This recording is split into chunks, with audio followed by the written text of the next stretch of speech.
In the jagged highlands of northern Ethiopia, the earth doesn't just rise, it screams toward the heavens.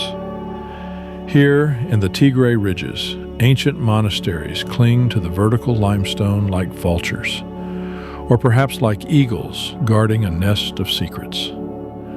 This is Gunda Gunde. For 17 centuries, it has existed in a realm of stone and silence, a place where time is not measured by clocks, but by the slow darkening of incense on rock walls.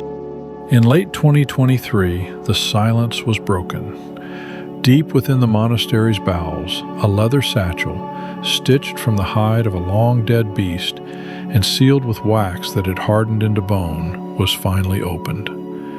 As the seal cracked, it released the trapped breath of the 4th century, a scent of cold dust, ancient candle smoke, and parchment so thin it felt like human skin.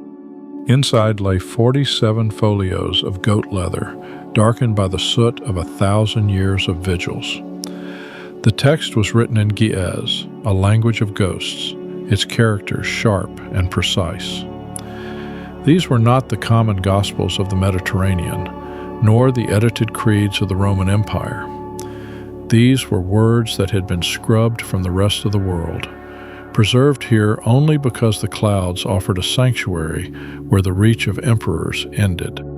As the first lines were translated, a terrifying realization took hold. What words were so dangerous they had to be buried in the clouds, hidden from the light of the sun for 1,700 years? While the foundries of Rome were busy forging iron into empire, and the libraries of Alexandria were being fed to the flames of religious zeal, Ethiopia was doing something far more dangerous. It was writing. In the 4th century, the Roman world underwent a violent pruning. Doctrinal unity demanded the death of complexity. If a gospel didn't fit the imperial mold, it was branded a contagion and burned. No geografia eta multilivi zagavoshik. Thousands of miles from the reach of the Byzantine sword, the Ethiopian highlands rose like a fortress of jagged basalt, a biological shield against the outside world. Here, isolation wasn't a prison, it was a vault.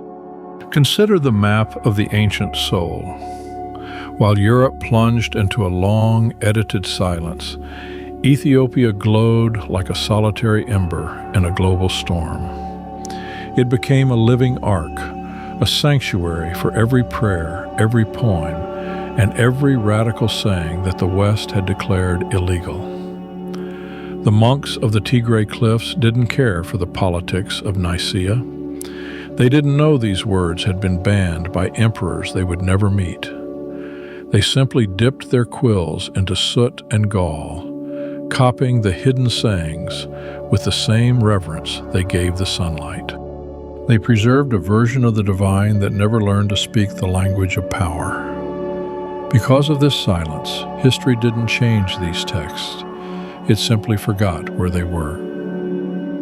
But as the wax seals are finally broken, we have to ask, how many other lost gospels are still breathing behind these stone walls, waiting for the world to grow quiet enough to hear them? But the marrow of this manuscript contains a truth even more destabilizing than a secret disciple. It turns its gaze toward the cross, not as an altar of execution, but as a threshold of the mind. For 17 centuries, the West has been told a story of substitution, a debt paid in blood, a sacrifice to appease a distant and demanding God. We were taught that he died instead of us. The Gunda Gunde parchment shatters that mirror. In these pages, Exabaher speaks of the crucifixion not as a transaction, but as a roadmap. He does not die to satisfy a celestial ledger. He walks the path of the grave to prove it has no walls. I do not suffer so that you need not suffer, the text records in that haunting, rhythmic Ge'ez. I suffer to show you that suffering, when embraced with understanding, becomes the doorway to awakening. The cross is reimagined. It is no longer a Roman instrument of terror or a symbol of divine ransom. It is a psychological gateway, the precise point where human agony meets divine purpose. Here, Iyasus is a pioneer of the soul, a traveler walking several paces ahead into the dark, holding a lantern so those behind might see that the shadows are thin. It is a theology of transformation over transaction. It suggests that salvation isn't something granted by a judge, but a state realized by a witness. If this is true, then the last millennium of theology wasn't just a misinterpretation, it was a diversion. It leads to a question that trembles with the weight of empires. If there was no debt to be paid, then what have we been kneeling for all this time? Does this single, smoke-stained manuscript invalidate the very foundation of the global church? The script itself is a phantom. It is a language of sharp angles and ancient breath, spoken now only by the stone and the stars. For centuries, it lay dormant in the dark, but when the first ultraviolet light brushed against those pages, the ink bled back to life. Carbon dating confirmed the impossible. This parchment was cured and inscribed at the very dawn of organized faith, while the Roman Empire was still deciding which gods were legal and which truths were crimes. Dr. Alemayehu Bizune, a man who had touched 1,000 gospels, found his hand shaking. As a paleographer, he was trained to read history, not to be looked at by it. But this text looked back. This was not a derivative of the Nag Hammadi library or the Gospel of Mary found in Egypt. Dr. Bizune noted a specific, jarring divergence. While the Gnostic texts of the North often drifted into abstract cosmology, the Gunda Gunda text remained anchored in a terrifyingly physical, biological divinity. It spoke specifically of the Korban, the sacrifice, not as an external ritual, but as a literal cellular transmutation of the believer. He wasn't staring at a copy of a copy, but an original current, a stream of thought that had been dammed up by the councils of men. The calligraphy was too precise, the care too deliberate. It was a message meant for a future that had forgotten how to listen. And there, in the very first line, the ink deepened. Who was this chosen one the master spoke to with such terrifying intimacy? To understand why these words survived, you must first understand the ground that held them. Long before nations were carved by lines on a map, there was Aksum. This was no dusty outpost. It was a titan, a superpower of the ancient world that commanded the Red Sea and traded in gold, emeralds, and souls.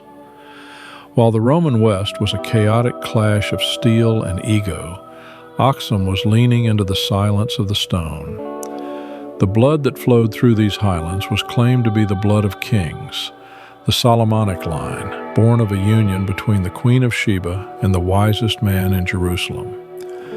By the 4th century, King Azana did not merely adopt Christianity, he anchored it into the very basalt of the earth. This was a faith born of stone and shadow, far beyond the reach of imperial decrees. In Aksum, Christianity didn't wait for a council to tell it what to believe. It grew in isolation, protected by natural fortresses of rock. While the rest of the world was being sanitized into a single narrative, Ethiopia offered a quiet, stubborn defiance born of distance. In the shadows of Gunda Gunde, the scratching of quills never stopped. The monks kept writing, preserving the very sparks the empire sought to extinguish. They stayed in the darkness so the light might survive.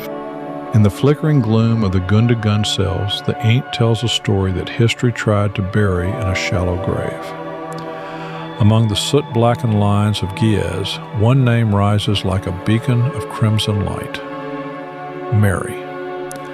Not the weeping penitent of European cathedrals, nor the shadowed figure of Roman lore. Here, in the unedited silence of the Ethiopian highlands, she is the woman of understanding. In this 4th century parchment, the traditional hierarchy of the apostles dissolves into the mountain mist. While the others struggle with the weight of tradition, Mary asks the questions that peel back the skin of reality. She does not ask about laws or rituals. She asks about the nature of the soul. And in response, Ethiopian does not speak to her as a subordinate, but as an equal in spirit. The manuscript reveals a terrifyingly simple truth. Discipleship was never about gender or position. It was about the capacity to perceive. The scribe used precious red pigment to highlight her name every time she spoke, marking her as the key that unlocks the deepest secrets. To understand was to be chosen. In these dialogues, she is the mirror reflecting the inner kingdom, a bridge between the human and the divine spark. This is the heresy that the empires of the north could not allow. A woman who possessed the clarity to lead, a soul that bypassed the gatekeepers of the temple. In the Tigray stone, her voice remains sharp, unyielding, and disturbingly clear. She represents a Christianity that might have been, a faith of insight rather than obedience. But as the ink dries on the page, a chilling question lingers in the cold mountain air. If she was the true successor, the one who truly held the flame, why did the world spend 17 centuries trying to erase her? In the flickering gloom of the Gunda Gun vault, the ink on the parchment does more than record history. It deconstructs it. Here, the voice of Iyasus sheds the heavy robes of institutional religion. He does not speak of stone cathedrals, golden altars, or the rigid hierarchy of a priesthood. Instead, the manuscript offers a terrifyingly intimate geography. The kingdom is not a destination to be reached, but a resonance to be found. The text rejects the external world as a mere shadow play. It speaks of a divine spark, a sliver of the primordial fire lodged within the human marrow, waiting for the oxygen of awareness. If the Roman Gospels focused on the crowd, this Giez translation focuses on the individual cell. Seek not in temples, nor in heavens, Ethiopian whispers from the page, for the kingdom is within you, and those who awaken shall see it shining in all things. This is the theology of the inner mirror. It posits that salvation is not a transaction performed by a savior on a hill, but a biological and spiritual awakening of the self. To the scribes of Ethiopia, the soul was not a vessel to be filled by the church, but a sun obscured by clouds of forgetting. But as the candle flame dances in the eye of the paleographer, a cold truth begins to settle. This interiorized theology was the ultimate weapon against the status quo. It stripped the empire of its power to mediate between the human and the divine. If the Creator resides in the breath of a beggar as much as in the crown of a Caesar, the entire architecture of the ancient world begins to tremble. After all, if God is truly inside you, what use is a king or a pope? While the Ethiopian highlands remained bathed in the amber glow of solitary prayer, the rest of the world was growing cold. The year was 325. In the marble halls of Nicaea, the Roman Emperor Constantine realized that an empire cannot be built on individual awakening. It requires an iron spine. It requires a single, uniform truth. Under his gaze, the fluid mystery of the early faith was hammered into a cage of dogma. One creed, one canon, one God who functioned like an imperial magistrate. Everything else, every scroll that spoke of an inner light, every gospel that placed the Spirit above the throne, was branded a contagion.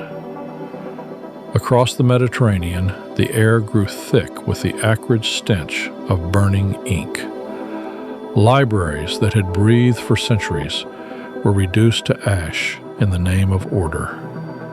Soldiers, once keepers of the Pax Romana, became the executioners of memory, purging the heretical from the archives of the living. What else did the Council of Nicaea murder in the name of order? Forget the gilded cathedrals and the choreographed rituals of the modern age. To understand the manuscript of Gunda Gunde, you must first strip away 17 centuries of decorative myth. The text does not lead us to a mountain for a public sermon or a ship's prow for a parable. Instead, it drags us into the suffocating heat of a limestone room in Jerusalem. The air is thick with the scent of unwashed wool, bitter herbs, and the metallic tang of fear. This is the dialogue before the dark, the final private hours before the steel of the temple guard arrived. Here the Master's voice loses its prophetic thunder. He is not speaking to the multitudes. He is whispering to the few. The Ge'ez script captures a raw, startlingly human intimacy. There are no grand metaphors for the masses here, only direct, terrifyingly clear transmissions meant for those who had followed him into the mouth of the storm. The shadows of the disciples flicker against the rough stone walls like ghosts already mourning their living teacher. They lean in, their faces carved by the flickering oil lamp into masks of desperation. They ask for a map to the heavens, a sign of the end times, a weapon against their oppressors. But the Master offers them something far more dangerous than a kingdom of earth. He offers them the burden of themselves. The world was already ending outside those walls, and the guards were moving through the narrow streets. But in those final moments, he told them a truth so radical it would have to be buried for nearly 2,000 years just to keep the world's altars standing. What did he tell them when the boots of the empire were at the very door? Look closely at the parchment. Beyond the soot of centuries and the cracks in the goatskin, there is a deliberate, blood-colored intentionality. In the Gunda Gunde Manuscript, the scribes practiced a hierarchy of color that betrayed their deepest allegiances. They did not use red ink for the names of kings or the titles of bishops. They reserved the pigment for three things: light, the name of Mary, and the awakening of the soul. This was not mere decoration. It was a map for the eyes, a visual shorthand for the presence of the divine. As the macro lens of history focuses on these strokes, we see the devotion in every fiber. The ink, likely a blend of iron gall and local minerals, soaks into the leather like a living pulse. Linguists reading these crimson lines see a ghost in the machine.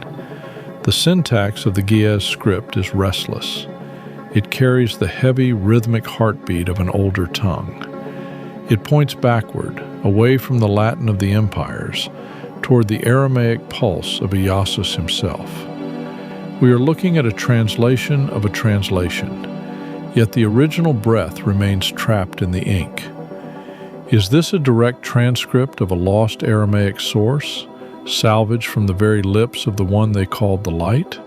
But as the ink of the Gunda Gunde Manuscript dries in the mind of the modern observer, a terrifying symmetry begins to emerge. This is the moment where the history of a distant mountain monastery stops being a story about them and starts being a mirror for us. In the final folios of the text, Egzi does not speak of the glory of the coming church. He speaks of its failure. He offers a prophecy that reads like a post-mortem of the last 17 centuries. He warns his followers that men will come who build towers of doctrine, monolithic structures of law, hierarchy, and rigid dogma, only to entomb the living spirit beneath the weight of the stone. He speaks of rituals of what I gave as living breath, describing a future where the wild, untamable fire of inner awakening is traded for the cold safety of ceremony. The irony is a jagged blade. For nearly 2 millennia, the Western world has marched under the banner of a faith that this manuscript suggests was the very distortion Jesus feared most. We have built those towers. We have polished those rituals. We have looked at the great cathedrals of Europe and the massive theological libraries of the Vatican and seen them as the pinnacle of devotion. But the Ge'ez script suggests they are evidence of a long, sophisticated forgetting. If the kingdom is truly within, then every priest who demanded a fee, every emperor who demanded a creed, and every ink-stained scholar who argued over the placement of a comma was merely adding another brick to a wall that stands between you and your own soul. The manuscript does not attack the enemies of the faith. It attacks the faithful who turned a path of awakening into a system of control. We are the ones living in the shadow of those towers. We are the inheritors of the silence that followed the Council of Nicaea. The realization is a weight in the chest. If this text is true, then the last 1700 years have not been a progression toward God, but a strategic retreat from the divinity that was already here. We have spent nearly 2,000 years building the very walls he warned would hide the light. Have we, in our desperate search for certainty, spent 17 centuries perfecting the very rituals that ensure we never actually wake up? This interiorized theology, this Gunda Gunde secret, is not a solitary spark. When we strip away the tanned goat leather and the dust of the Tigray highlands, we find ourselves staring into a mirror that spans the globe. The manuscript's radical insistence that divinity is a marrow-deep reality, not a distant reward, echoes through the forbidden chambers of history. It hums with the same frequency as the Syrian Hymn of the Pearl, where a soul forgets its royal origin only to find the treasure was always hidden within its own garments. It resonates with the ancient Sanskrit of the Upanishads, Tat Tvam Asi, that art thou. You are the very thing you seek. In the 4th century, this was more than mysticism. It was an act of architectural sabotage. If the kingdom is a state of being rather than a territory on a map, the monopoly on the sacred collapses. If the light is already burning behind your ribcage, what need is there for a middleman? What use is the gold of Byzantium or the iron of Rome? By placing the divine spark inside the human soul, the manuscript erases the boundary between the seeker and the source. It suggests that the history of religion has been a long, deliberate forgetting, a detour into towers of doctrine that purposefully obscured a much simpler, more dangerous truth. We are seeing a global homecoming, a realization that the mountain's whisper is a universal tongue. But this raises a question that haunts the very ink of the scribes. Is there a single golden thread of truth weaving through the chaos of all human history? Any why has it been so bloodily suppressed? To look at these 47 folios is to see more than ink and skin. It is to witness a war of endurance. Imagine a night in the 14th century, high in the Tigray highlands. The air at 10,000 feet is thin, a cold that bypasses the skin and settles in the marrow. There is no warmth here, only the guttering flame of a tallow candle and the smell of wet goat leather. A monk, his fingers swollen and cracked from the frost, dips a quill into a well of soot and honey. He is not merely copying a book, he is building a barricade. While the world below is consumed by the fires of the Inquisition, while councils in distant lands systematically purge the dangerous notion of a God within, this scribe remains in the silence of the stone. He knows that if his hand slips, a lineage of light, a direct whisper from the Master to Mary, could vanish forever. The silence of the mountains was his only shield. The Roman legions could not climb these cliffs. The imperial censors did not know these caves existed. For 1,700 years, these men traded their eyesight and their lives for a single purpose: to ensure that when the world was finally quiet enough to listen, the words would still be there. They held the line against oblivion, guarding a truth that made empires irrelevant. But as we hold their work in the light of the present, we must ask ourselves, what was the true cost of keeping these secrets? Now, the cold silence of the Tigray highlands is met by the hum of the machine. The 47 folios of Gunda Gunda, once shielded by mountain mist and goat hide, are being subjected to a new kind of light. A high-resolution scanner passes over the parchment, its blue glow illuminating the ancient skin like a medical X-ray, searching for the skeletal remains of a suppressed truth. This is the digital awakening. We are witnessing the collisions of two disparate worlds, the slow, meditative labor of 4th century monks meeting the frantic, instantaneous speed of the pixel. As these images are uploaded to the global cloud, they bypass the censors of history and the fires of the Inquisition. The teacher of the inner kingdom is no longer a prisoner of the cliffs. He is a ghost in the machine, stepping out from behind the Christ of Empire that was forged in the halls of Roman power. But a dark irony lingers. To hear the mountains whisper, the world must finally be quiet enough to listen. We have traded the isolation of the desert for the cacophony of the digital age. We digitize the hidden sayings to save them from decay, yet we risk drowning them in the noise of a billion opinions. Can the modern mind, fractured by the very towers of doctrine the manuscript warns against, truly grasp a message that demands absolute internal silence? The pixels are ready. The portal is open. But one question remains for the age of information. Can the internet handle a truth this old? The winds of the Tigray highlands do not care for the debates of men. They have swept over the stone ramparts of Gunda Gunda for 17 centuries, indifferent to the rise of empires or the burning of libraries. Down in the valleys, the world has become a cacophony of steel and signal, a restless hive of doctrine and doubt. But here, in the vault of the cliffs, the silence remains absolute. It is a heavy, living thing, a shield that has guarded the Master's most dangerous truth from those who would turn spirit into stone. The discovery of the hidden folios is not merely a triumph of archaeology. It is a reckoning. We are forced to look into the dim light of that 4th century cell and see the face of a faith that was never meant to be a religion of walls. The ink on the parchment has faded, but the pulse beneath it has only grown stronger. It tells us that love is the only doctrine that matters, and compassion is the only ritual that survives the grave. Everything else, the cathedrals, the councils, the gilded thrones of theology, is but a tower of dust built to block out the sun.